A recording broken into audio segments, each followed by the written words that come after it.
Hello everyone, Red Lip here. Las Vegas, the city where steakhouses multiply faster than blackjack losses, and every casino promises the ultimate dining experience. Yet, somehow, most deliver the same tired Caesar salad and overpriced filet mignon. Today, we're diving deep into one of Vegas's most intriguing steakhouse contradictions, strip steak at Mandalay Bay, where celebrity chef Michael Mina attempts to revolutionize the traditional steakhouse experience. But here's the million-dollar question that keeps sophisticated diners awake at night.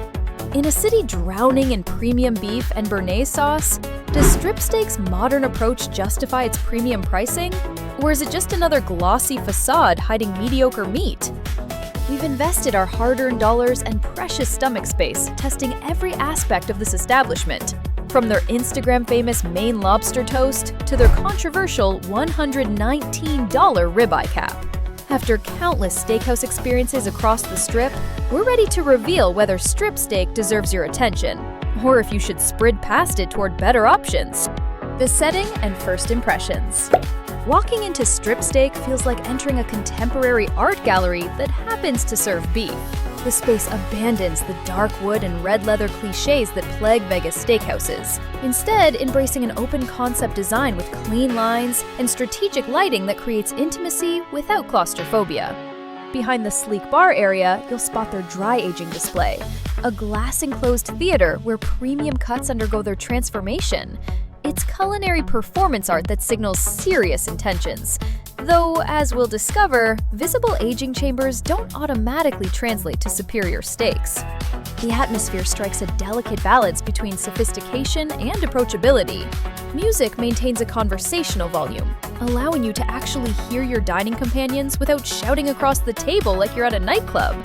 This modern aesthetic appeals particularly to younger professionals and date-night couples seeking something beyond the stuffiness of traditional establishments. Yet, the question remains, does this contemporary approach enhance or diminish the fundamental steakhouse experience? The opening act, Maine lobster toast. Let's address the elephant in the room immediately. Strip steak's Maine lobster toast represents either bold innovation or pretentious fusion, depending on your perspective. At first glance, this appetizer seems like something that escaped from Nobu and wandered into a steakhouse by mistake. The presentation arrives as architectural food sculpture. Layers of fresh Maine lobster and succulent shrimp crowned with creamy avocado, all balanced atop a foundation of impossibly crispy toast. Black and white sesame seeds provide visual contrast, while hinting at the Asian influences Michael Mina incorporates throughout his menu. That first bite delivers a textural symphony that justifies the unconventional approach. The toast shatters with an audible crunch, giving way to the tender sweetness of perfectly cooked lobster that maintains its oceanic essence without overwhelming brininess. The avocado contributes a buttery richness that bridges the gap between the crispy base and delicate seafood, though its flavor remains subtle enough to avoid competing with the premium shellfish. Sesame seeds add nutty complexity and additional textural interest, creating what can only be described as deconstructed sushi that somehow makes perfect sense. Here's where strip steak demonstrates its understanding of modern dining psychology. This dish doesn't just feed you, it engages multiple senses and creates an Instagram moment that traditional shrimp cocktails could never achieve. The genius lies in how it prepares your palate for the meat-centric courses ahead. Unlike heavy, cream-based appetizers that dull your taste buds, this Asian-influenced creation actually enhances your appetite while showcasing the kitchen's technical precision. At approximately $28, it's priced competitively with lobster appetizers at comparable establishments, like Mastro's Ocean Club or Joe's Seafood. The portion size easily accommodates 2 diners, making it a strategic choice for couples who want to save stomach space for the main event. The main event, a tale of 2 steaks. Now we arrive at the heart of any steakhouse experience, the beef itself. Strip Steak's menu showcases an impressive array of cuts, but tonight's selections reveal both the establishment's potential and its puzzling inconsistencies. The ribeye cap, premium price, questionable value. The ribeye cap, that holy grail of beef cuts, known to insiders as the Spinalis dorsi, commands $119 for an 8-ounce portion. This pricing immediately raises eyebrows when you consider that Bazaar Meat offers a similar cut for $89, while Echo and Rig provides a larger portion at $95. Ordering medium. The steak arrived closer to medium well, immediately signaling potential communication issues between front and back of house. However, once we moved past the overcooking disappointment, the meat revealed impressive flavor development from proper dry aging and seasoning. The texture demonstrated why ribeye cap earned its reputation among beef aficionados. Each bite delivered a buttery tenderness that practically dissolves on your tongue. The marbling throughout created pockets of rendered fat that amplified the beefy essence while maintaining structural integrity. The seasoning showed restraint and expertise, allowing the meat's natural flavors to shine while providing enough salt and pepper to enhance rather than mask. This is where Strip Steaks Kitchen demonstrates genuine understanding of premium beef preparation. Yet, at $119, we must evaluate value proposition critically. Gordon Ramsay Steak offers a comparable ribeye cap for $105 with superior consistency, while Carnavino's version at $110 includes tableside presentation that elevates the entire experience. The 8-ounce portion feels particularly stingy at this price point. Most competitors provide 10 to 12 ounces for similar or lower prices, making Strip Steaks offering feel like you're paying Manhattan prices for Vegas portions. The New York Strip, a masterclass in mediocrity. The 16-ounce New York Strip, traditionally a reliable benchmark for steakhouse quality, arrived as a thick-cut monument to missed opportunity. While the size impressed visually, the execution exposed fundamental issues that no amount of modern ambiance can disguise. The meat lacked proper seasoning throughout, tasting as if salt and pepper were afterthoughts rather than integral components. This isn't just amateur hour, it's a betrayal of the basic covenant between steakhouse and customer. Texture-wise, the strip displayed excessive chewiness that suggested either poor quality beef selection or inadequate aging. Premium steakhouses like Cut or Peter Luger would never allow such inconsistency to reach the dining room. The internal temperature achieved proper medium doneness, proving the grill station can hit targets when focused. However, technical accuracy means nothing when the fundamental flavor profile resembles something from a suburban chain restaurant rather than a celebrity chef establishment. This dramatic quality gap between the ribeye cap and New York Strip suggests systemic issues rather than isolated incidents. Either strip steak sources different quality grades for different cuts, or their preparation standards vary wildly depending on the specific item. The supporting cast, sides, and sauces. Strip Steak's approach to accompaniments reveals both innovation and miscalculation in equal measure. The black truffle mac and cheese arrives as an exercise in restraint, with truffle essence providing subtle earthiness rather than overwhelming fungal assault. The elbow macaroni maintains perfect al dente texture while swimming in a cheese sauce that achieves ideal consistency, coating without cloying. Each bite delivers creamy indulgence, punctuated by truffle notes that enhance rather than dominate. At $24, this side occupies premium territory. Yet, the portion size barely feeds 2 people adequately. Compare this to Bavette's massive skillet of mac and cheese at $19, or Mon Ami Gabby's generous portion at $16, and Strip Steak's offering feels unnecessarily precious. The whipped potatoes present competently, but unremarkably.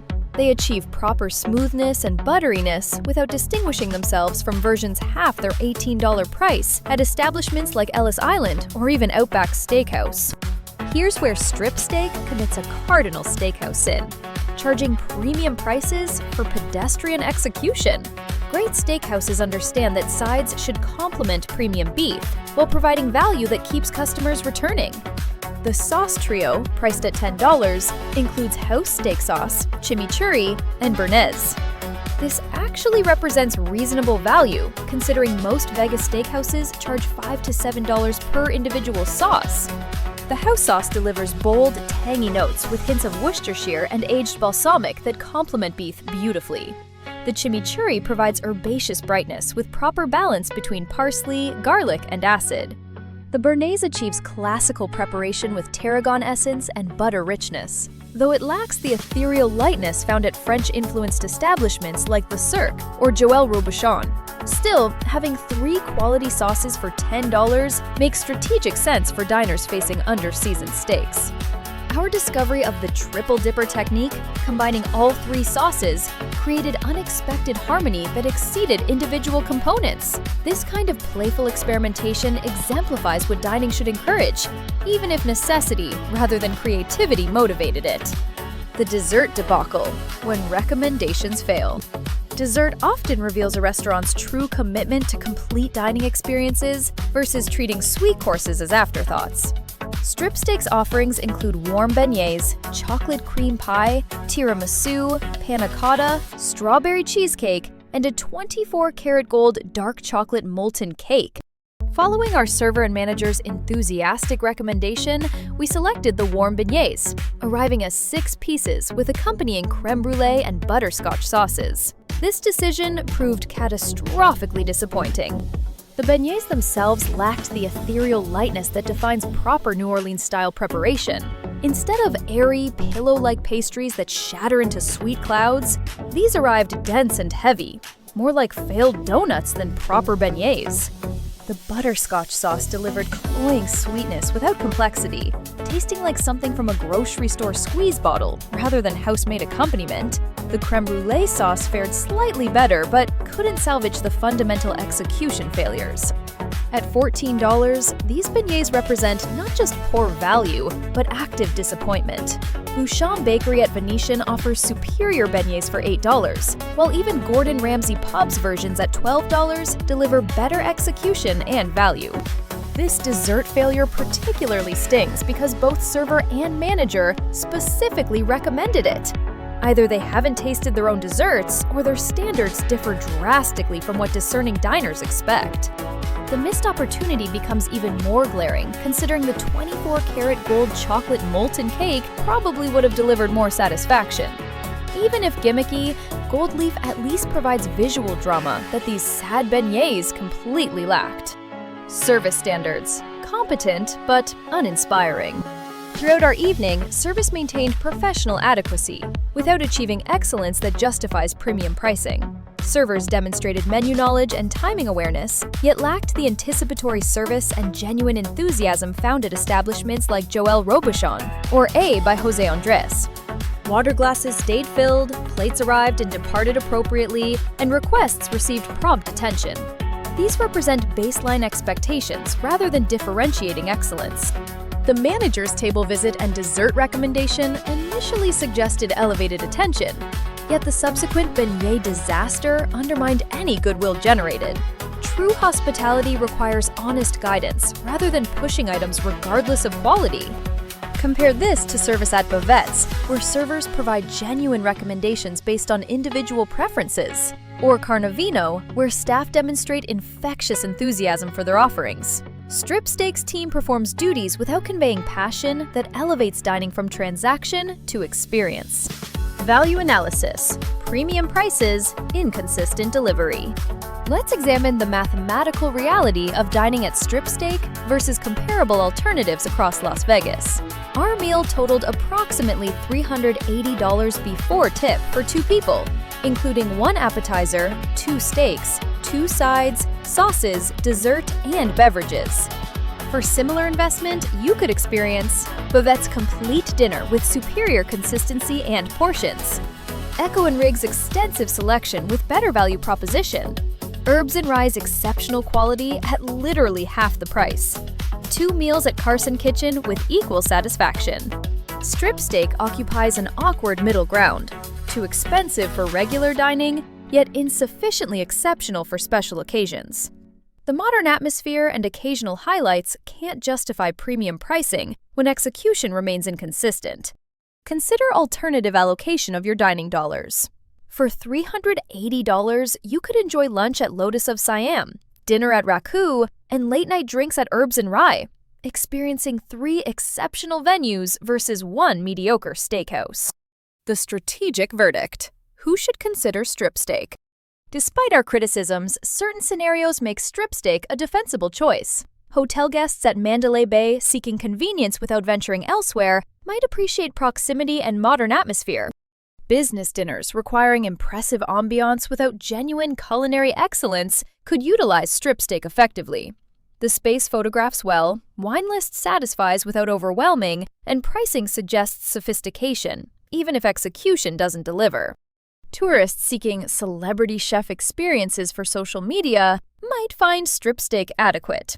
Michael Mina's reputation provides bragging rights, even if this particular establishment doesn't showcase his best work. However, serious carnivores, value-conscious diners, and anyone seeking Vegas's best steakhouse experiences should look elsewhere. Your money travels further and delivers superior satisfaction at numerous alternatives throughout the city. Competitive landscape. Where to find better beef. For those seeking superior steakhouse experiences, Las Vegas offers numerous alternatives that eclipse strip steak in various categories. Let's map out where discriminating diners should invest their money instead. For traditional excellence, Golden Steer on Sahara represents Vegas history, with perfectly executed classics at reasonable prices. Their ribeye costs $65 versus strip steak's $119 ribeye cap, delivering equal satisfaction with superior value. For modern innovation, Bazaar Meat at Sahara pushes boundaries while maintaining quality consistency. Strip steak lacks. Jose Andres' playful approach includes the same luxury ingredients, executed with greater precision and creativity. For value without compromise, Herbs & Rye Off-Strip delivers exceptional steaks at half strip steaks prices, especially during their late-night half-price steak special. Their commitment to quality embarrasses establishments charging double for inferior execution. For special occasions, SW Steakhouse at Wynn provides lakeside dining with consistent excellence that justifies premium pricing. Every element, from bread service through dessert, demonstrates attention strip steak lacks. For authentic experience, Carnavino at Palazzo showcases Mario Batali's meat expertise with dry-aged beef programs that make strip steaks' aging display seem purely decorative. Their tableside presentations and passionate service create memories strip steak can't match. Technical analysis. What went wrong? Understanding strip steak's failures requires examining systemic issues beyond individual dishes. The fundamental problem stems from identity confusion, attempting modernization while neglecting steakhouse fundamentals. Proper beef preparation requires consistency above all else. When one steak arrives perfectly seasoned while another lacks basic salt, systematic quality control has failed. The kitchen's apparent inability to maintain temperature consistency suggests either inadequate training or overwhelming volume without proper staffing. No legitimate steakhouse should serve medium well when medium was ordered, especially at premium prices. Side dish portions reveal misunderstanding of steakhouse culture. Diners expect generous, shareable sides that provide value and abundance, not precious portions that barely feed two people.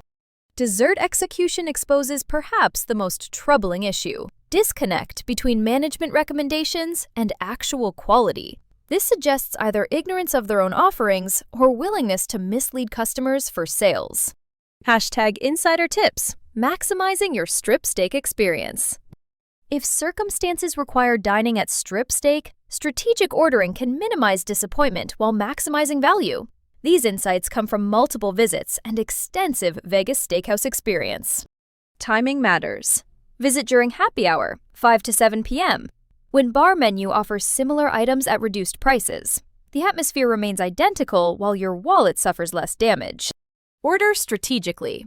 Skip the New York Strip entirely. Inconsistency makes it gambling with worse odds than roulette. Focus on ribeye cap if you must try their premium offerings, but verify cooking temperature vigilantly. Sauce insurance. Always order the sauce trio regardless of your steak choice. For $10, you're purchasing insurance against under-seasoned meat while adding variety. Side selection. Share one side between two people rather than ordering multiple underwhelming portions. The truffle mac and cheese provides best value despite small size. Dessert alternative. Skip strip steaks desserts entirely and walk to Raffles for exceptional sweets that cost similar prices. Their chocolate soufflé embarrasses strip steaks beignets while maintaining comparable pricing. Beverage strategy. Wine markups remain aggressive, but cocktails show better value. Their bartenders demonstrate more consistency than the kitchen, making mixed drinks safer investments. The cultural context: Vegas dining evolution. Strip steak represents a broader trend in Vegas dining. Celebrity chef establishments trading on reputation rather than execution. This phenomenon particularly affects tourists, who equate famous names with guaranteed quality. The city's steakhouse saturation creates paradoxical effects. Competition should theoretically drive excellence, yet many establishments coast on casino foot traffic and one-time tourist visits. Understanding this context helps explain strip steak's mediocrity. When your business model depends on hotel guests and convention attendees rather than repeat local customers, maintaining excellence becomes optional rather than essential. Compare this to off-strip establishments like Herbs and Rye or Echo and Rig that survive purely on quality and word of mouth. Without casino subsidies or celebrity names, these restaurants must deliver exceptional experiences consistently or perish. The final grade: 7.2 out of 10.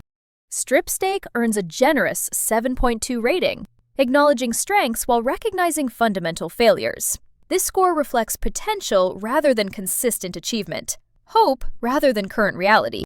Positive elements include modern atmosphere, innovative appetizers, and occasional glimpses of excellence. The Maine lobster toast alone deserves recognition for creative execution that enhances rather than confuses. However, inconsistent beef preparation, overpricing, undersized portions, and service mediocrity prevent higher scores. No steakhouse charging $119 for ribeye cap should serve overcooked meat or under-seasoned strips. This score could improve with fundamental changes: consistent seasoning, proper cooking temperatures, generous portions, and honest service recommendations. Until then, strip steak remains a missed opportunity in a city overflowing with better options. Conclusion: the bigger picture. Strip steak at Mandalay Bay embodies everything right and wrong with modern Vegas dining. The ambition to revolutionize traditional steakhouses deserves applause, but execution failures undermine noble intentions. In a city where Herbs and Rye delivers exceptional steaks at half the price, or Bavette's provides superior atmosphere and consistency, strip steak's premium pricing becomes indefensible. You're paying for Michael Mina's name and Mandalay Bay's convenience rather than culinary excellence. Instead, it serves as an expensive reminder that celebrity names and modern decor can't compensate for fundamental failures in seasoning, cooking, and value proposition. Your hard-earned dining dollars deserve better investment than strip steak's inconsistent offerings. Until we eat again, this is Red Lip, saying choose your steakhouses wisely, demand excellence for premium prices, and never settle for mediocrity disguised as innovation. Remember to like this video if it saved you from disappointment. Subscribe for more honest Vegas dining intelligence, and hit that notification bell so you never miss our unfiltered reviews. Next week, we're investigating whether the newly renovated Bacchanal Buffet justifies its astronomical price increase, or if it's just another Vegas money grab disguised as luxury dining. Trust me, you won't want to miss what we discovered behind those famous doors.